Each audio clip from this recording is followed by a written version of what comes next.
Sir ఈసారి next ఏ ప్రభుత్వం వస్తే ఆంధ్రప్రదేశ్కి బాగుంటుంది అంటారు? ఇప్పుడున్న పథకాలు కంటిన్యూ చేసుకునేటట్టయితే అదే జరిగేటట్టయితే వైసీపీ వస్తే కరెక్ట్. చంద్రబాబు లాస్ట్ టైం కనుక పసుపు కుంకుమ అని చెప్పేసి ఆడడం, లాస్ట్ ఎలక్షన్ టైంలో కనుక మోసం చేయకుండా సమర్థంగా పరిపాలన చేస్తున్నట్టయితే టీడీపీ వచ్చినా బాగానే ఉండిద్ది. మీరు చెప్పినట్టుగా సంక్షేమ పథకాలు కొనసాగించేలాగా చేయాలంటున్నారు కదా, అంతే. మరి ఇలా చూసుకున్నట్లయితే టీడీపీ జనసేన అంటున్నారు జగన్ గారు పెట్టిన పథకాల వల్ల ప్రజలు సోమరిపోతులు చేస్తున్నారని చెప్పి అంటున్నారు, నిజమేనా? సోమరిపోతులు అయ్యేటట్టయితే ఆ పథకాలు వాళ్ళకి ఎంతమంది పని చేసుకోకుండా బతుకుతున్నారు చెప్పండి. ఎవరైనా రెక్కాడు తినంటే ఒక్కడుతుంది వాళ్ళ రోజున. అట్లాంటప్పుడు సోమరిపోతులు ఎట్లా అవుతున్నారు జనం? మరి అదే పాలసీ వాటికన్నా ఎక్కువ చేస్తాను మరి చంద్రబాబు అండి. మరి ఇంకా అప్పుడు ఎంతమంది సోమరిపోతులు అవుతారు మరి అప్పుడు ఆ విధంగా అయితే? అదే అంటే ఇప్పుడు జగన్ గారి ప్రభుత్వం రావటం వల్ల ఆంధ్రప్రదేశ్ని అప్పుల పాలు చేశారు అని చెప్పి అంటున్నారు.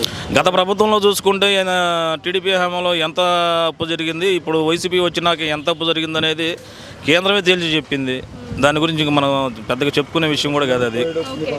అంటే ఇప్పుడు జనసేన టీడీపీ పొత్తులతో వస్తున్నారు కదా, మరి జగన్ గారికి ఏమైనా ఎఫెక్ట్ ఉంది అంటారా? జనసేన రావడం వల్ల దాని మీద ఎఫెక్ట్ ఏం పడదు. వైసీపీ మీద నమ్మకం లేని నా పార్టీ జనసేన. అది టీడీపీ అంటారా?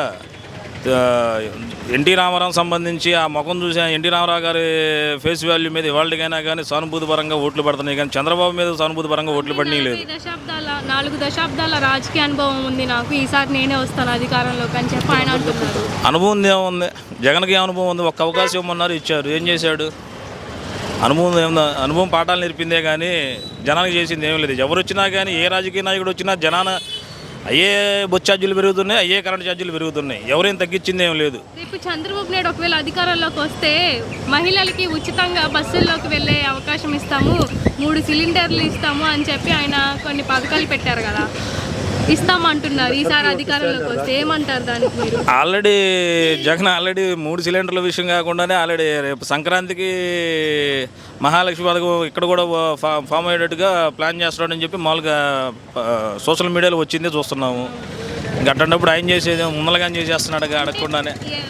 ఇప్పుడు అమ్మఒడి ఇస్తున్నారు కదా పిల్లలకి జగన్ గారు, అలాగే రేపు ఒకవేళ చంద్రబాబు నాయుడు యొక్క హయాం వచ్చినప్పుడు ఈసారి ఇంట్లో ఎంతమంది పిల్లలు చదువుకునే వాళ్ళు ఉంటే అంతమందికి అమ్మఒళ్ళు ఇస్తామని చెప్పి అంటున్నారు ఆయన. అవును, దానికి మీరు ఏమంటారా? నిజంగానే చేస్తారంటారా? ఇప్పుడు జగన్ చూసి నేర్చుకుందే కదైనా కానీ ఆయన ఎవరి పాలసీలు వాళ్ళకు ఉన్నా కానీ అప్పుడు సోమరిపోతులు ఎవరంట మరి. ఇప్పుడు సోమరిపోతులు చేశారని చెప్పి టీడీపీ వాళ్ళు అంటున్నారు. మరి అప్పుడు ఇంకా సోమరిపోతులు అవుతారు కదా జనం. పులివెందుల్లో ఈసారి మా జెండా ఎగిరిపోతుంది, టీడీపీ జెండా ఎగురుతుందని చెప్పి అంటున్నారు వీళ్ళు. అది నాకు ఓటు హక్కు వచ్చిన కాడి నుంచి రాజశేఖర రెడ్డికి నేను మొట్టమొదటిసారి వేసింది ఓటు. అప్పటి నుంచి నేను చూస్తూనే ఉన్నాను. పులివెందుల్లో ఏ జెండా ఎగిరాలన్నా కానీ అక్కడ పులివెందుల ప్రజలకు తెలుసు. అది మనం చెప్పుకునే పని లేదు. చంద్రబాబు ఎన్ని చెప్పుకున్నా కానీ జరిగే పని కాదు అది. నువ్వెంత నీ స్థాయి ఎంత అని చెప్పి జగన్ అంటున్నారు పవన్ కళ్యాణ్, దానికి మీరేమంటారు సార్? ఎవరి స్థాయి ఎవరనేది ప్రజలు నిర్ణయిస్తారు. మాటలది ఏముంది, ఎన్నైనా చెప్పుకోవచ్చు. అసలు నువ్వు ఎవడివి జగన్ అని చెప్పి అంటున్నాడు. చూస్తేనేమో అసలు రాజకీయానికి ఒక సీఎం పోస్ట్కి పనికిరాడు జగన్, ఆయన ఒక ఆంధ్రప్రదేశ్ని వెళుతున్నాడా అని చెప్పి సెటైర్లు వేయడం జరుగుతుంది. ఇప్పుడు చిరంజీవి లేకుండా పవన్ కళ్యాణ్ లేడు. మరి ఆ లెక్కతో పోల్చుకుంటే పవన్ కళ్యాణ్ ఎవడు? అది ఓకే. మరి కాంగ్రెస్లో షర్మిల గారు జాయిన్ అయ్యారు కదా, మరి ఏమన్నా జగన్ గారికి ఎఫెక్ట్ ఉంటుంది అంటారా? ఎవరు వ్యక్తిగత రాజకీయాలు, ఎవరు స్వార్థం లేకుండా ఎవరు ఏ రాజకీయాల్లో రారు. ఎవరి వ్యక్తిగత రాజకీయాలు వాళ్ళ స్వార్థాల కోసం వాళ్ళు వచ్చేది, వాళ్ళ ఆస్తులను కాపాడుకోవడానికి తప్పితే అంతమించి వాళ్ళ మీద ఉన్న కేసులు ఉంటే రాజీ చేసుకోవడానికి తప్పితే రాజకీయంగా ఎవరు రారు. దాని మీద ఎటువంటి ఎఫెక్ట్ అనేది ఏం పడదు. అంటే ఒకవేళ కాంగ్రెస్ కానీ ఆంధ్రప్రదేశ్కి వస్తే మన జగన్ గారికి ఏమన్నా ఎఫెక్ట్? చచ్చిపోయిన కాంగ్రెస్ ఆంధ్రాలో ఎప్పుడు బతకాలి? ఇంకా షర్మిల వచ్చినంత మాత్రాన జరిగేది ఏం లేదు. అది ఈసారి 175 సీట్లు ఎవరికి వస్తాయి అంటారు? 175 రాకపోయినా కానీ గవర్నమెంట్ మళ్ళీ వైసీపీ ఫామ్ చేసేదని నమ్మకం ఉంది. అంటే మద్యం నిషేధిస్తానని చెప్పి జగన్ గారు దీన్ని ఇంకా పెంచేశారని చెప్పి అంటున్నారు. అంటే ఆయన మద్యం నిషేధం చేసిన పట్టుకుంటే షాక్ కొట్టేటట్టు అన్నాడు. అది కూడా చెప్పండి. అంటే మద్యం ధరలు పెంచేసి జనం వాటర్ తాగేవాళ్ళు 90 తాగేటట్టు చేస్తానన్నాడే తప్పితే పూర్తిగా మద్యపాన నిషేధం అన్నాడే కానీ ఇంకా అమలు పరచలేదు. అది ఎప్పుడు అనేది తెలియదు. అంటే ఉచిత పథకాలు పెట్టేసి ఇచ్చిన వాళ్ళకి ఇస్తున్నారు కానీ లేని వాళ్ళకి ఏమి ఇస్తున్నాడు అని చెప్పి అంటున్నారు. దాన్ని మీరేమంటారు? అది సచివాలయంలో వాలంటీర్లను అడగాలి ఆ క్వశ్చన్ మీరు. ఎవరికి ఏం లేదు ఏందనేది ఇవాళ రోజున వాస్తవంగా కొన్ని జరుగుతున్నాయి. ఆ మాట వాస్తవమే. భర్త ఉండగా కూడా భర్త పోయాడని చెప్పి కొన్ని సామాజిక వర్గాలు వైసీపీ గవర్నమెంట్ అడ్డం పెట్టుకొని పింఛన్లు వితంతు పింఛన్లు కూడా తీసుకున్నారు. కొన్ని ఊర్లో జరుగుతుంది. అది నా కళ్ళారా చూశాను. అది అక్కడ ఉన్న వాలంటీర్ వ్యవస్థని అక్కడ ఉన్న నాయకుల్ని నిలదీయాలన్నమాట. మరి వాలంటరీ వ్యవస్థ ఎలా ఉందంటారు జగన్ ప్రభుత్వంలో? వాలంటీర్ వ్యవస్థ వచ్చినాక మ్యాక్సిమం ఇంటింటికి ఫంక్షన్ అనేది ముసలోళ్ళకైనా కానీ వంశపడే టీడీపీ గవర్నమెంట్లో అంత పకడ్బందీగా లేదు. ఇది వచ్చినా బాగానే ఉంది. వాలంటీర్ వ్యవస్థ బాగానే ఉంది. మండలం ఆఫీస్కి వెళ్ళి క్యాస్ట్ సర్టిఫికేట్ కానీ ఇన్కమ్ సర్టిఫికేట్ కానీ తీసుకునే వ్యవస్థ అంతకుముందు మన ఎంఆర్ఓ చుట్టూ తిరిగాల్సిన అవసరం ఉండేది. ఇప్పుడు లేదు. వాలంటీర్ దగ్గరికి వెళ్తే సచివాలయంలోనే ఇష్యూ చేసేస్తున్నారు. అది ఓకే. అయితే అసలు ఈసారి జగన్ గారి ప్రభుత్వంలో సిస్టమేటిక్ బాగుంది, ఆయన పెట్టిన పథకాలు కూడా ప్రజలకి బాగానే అందుతున్నాయి అంటారా? ఇప్పుడు ఇది చూసే కదా రేవంత్ రెడ్డి కూడా ఇక్కడ ఉన్న స్కీమ్లే కొన్ని అక్కడ ఫామ్ చేశాడు. ఓకే. వాస్తవం చెప్పాలంటే కానీ అక్కడ అవి పెట్టడం వల్ల అక్కడ కూడా జనాలు కొట్టుకొని చేస్తున్నారు కదా, అవి పెట్టడం వల్ల. అక్కడ నిర్ణయించుకోవాల్సింది కేసీఆర్, రేవంత్ రెడ్డి. అంటే ఒకవేళ అక్కడ జరిగినట్టు ఇక్కడ కూడా జరిగిద్దని చెప్పి అంటున్నారు. మళ్ళీ అక్కడ జరిగినట్టు ఇక్కడ కేసీఆర్ వస్తారని చెప్పి అనుకుంటే అక్కడ కాంగ్రెస్ గెలిచింది కదా, అంటే ఇక్కడ కూడా ఆంధ్రప్రదేశ్లో కూడా అలాగే అయ్యిద్దేమో నెక్స్ట్ ఎలక్షన్స్కి అంటున్నారు చాలా మంది. హైదరాబాద్లో ఐటీ రంగం ఎంతమంది ఉన్నారు? అందరూ చంద్రబాబు అరెస్ట్ చేసినప్పుడు రోడ్డు మీదకి వచ్చిన వాళ్ళేగా. మరి టీఆర్ఎస్ కూడా సపోర్ట్ చేయలేదుగా మరి చంద్రబాబుకి.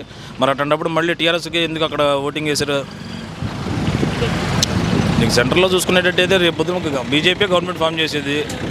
సెంటర్లో కూడా మోదీకే ఈసారి మళ్ళీ పట్టం కట్టేది. ఈసారి మీరు ఎవరిని గెలిపిద్దాం అనుకున్నారు సెంట్రల్ అయితే? మోదీకే ఓటేస్తాం. బీజేపీకి ఆయన చూస్తున్నట్లయితే ఈసారి మన ఇండియాకి వేరే పేరు పెట్టేస్తాము అని చెప్పి ఆయన కొత్త పేర్లు పెడతా అని చెప్పి అంటున్నారంట. ఆల్రెడీ పెట్టిన పేరు చాలుగా. భారతదేశం అనేది వచ్చిందిగా. భారత్ అనేది భారతదేశాన్ని తీసేసి ఆయన కొత్త ఏదో పేరు పెడతాడా? జరగదమ్మా, జరగదు. Okay sir. అంటే జగన్ గారు రావడం వల్ల ఇసుక రేట్లు కూడా పెంచేశారు అని చెప్పి పెట్రోల్ ధరలు పెంచేశారు. చంద్రబాబు ఫ్రీగానే ఇస్తారని చెప్పి డబ్బులు ఎందుకు తీసుకున్న తర్వాత ఇసుక ఫ్రీగానే ఇస్తారని చెప్పిన తర్వాత డబ్బులు ఎందుకు వసూలు చేశాడు? అత్యాచారాలు ఎక్కువైపోయినాయి జగన్ ప్రభుత్వం రావటం వల్ల. ఏ గవర్నమెంట్లో ఉన్నా కానీ అంతే జరిగింది. కానీ కాకపోతే ఇంకా ఇప్పుడన్నా కొంచెం ఆడవాళ్ళకి సంబంధించి దిశ చట్టాలు అవి తీసుకొచ్చారు కాబట్టి కొంచెం ఇబ్బంది ఏం లేదు, బాగానే ఉంది ఇప్పుడైతే. ఇంకొకటి కూడా జరిగింది కదా, రీసెంట్గా జగన్ గారు అయితే మేనిఫెస్టో పెట్టేసి ఇలాగా ఇన్ఛార్జీలను చేయించడం అనేది జరిగింది కదా. మరి అప్పుడు చంద్రబాబు నాయుడు అన్నాడు, నేను అధికారంలో ఉన్నప్పుడు ఈ రకంగా అయితే నేను ఎప్పుడూ చూడలేదు అని చెప్పి సెటైర్ వేయటం జరుగుతుంది. మరి దాని గురించి మీరు ఏమంటారు? లోకల్ కాకులు 100 జ్యోతి, దాని గురించి మనం మాట్లాడుకోవడం కూడా వేస్ట్. ఇంకా ఓకేనా? మీరు ఇక్కడేనా సార్? లేదమ్మా, నర్సరావుపేట. మరి ఇప్పుడు చిలకలూరుపేట నుంచి మన రజనీ వచ్చేది. అక్కడ మల్లెల రాజేష్ నాయుడుకి ఇచ్చారు. అక్కడ మల్లెల రాజేష్ నాయుడు వల్ల పొట్టిపోయింది. రజనీ ఉంటే ఏదైనా పుల్లారాకు గట్టిగా పోటీ ఉండేది. మరి ఇప్పుడు చేంజ్ చేశారు కదా, మరి బాగానే ఉండిద్ది అంటారు చాలా గట్టిగానే? అదే మీరు చెప్పింది ఇందాక 175 వస్తే గట్టిగా పోటీ ఉన్నాడు. 170 రావనే చదువుతున్నాం. కానీ గవర్నమెంట్ ఒక సీటుతో అయినా కానీ ఫామ్ చేసిద్ది. అది మినిమం అసలు ఎంత వస్తాయి, ఎంత మెజారిటీతో గెలుస్తారు అనుకుంటున్నారు? నేను మ్యాక్సిమం 80 సీట్లు వస్తాయి అనుకుంటున్నా. వైసీపీకి 80 సీట్లు వస్తాయి. మరి పొత్తులతో ఉన్న టీడీపీకి జనసేనకి ఎంత వస్తాయి అనుకుంటున్నారు మ్యాక్సిమం? అసలు వాళ్ళు ఒక ఎమ్మెల్యే సీట్ అయినా గెలుచుకుంటారా? జనసేన మ్యాక్సిమం వస్తే ఒక సీటు అతను నిలబడిన గెలమని చెప్పిన తర్వాత చూద్దాం. ఇంకేనా ఉంటే ఫస్ట్ ఆఫ్ ఆల్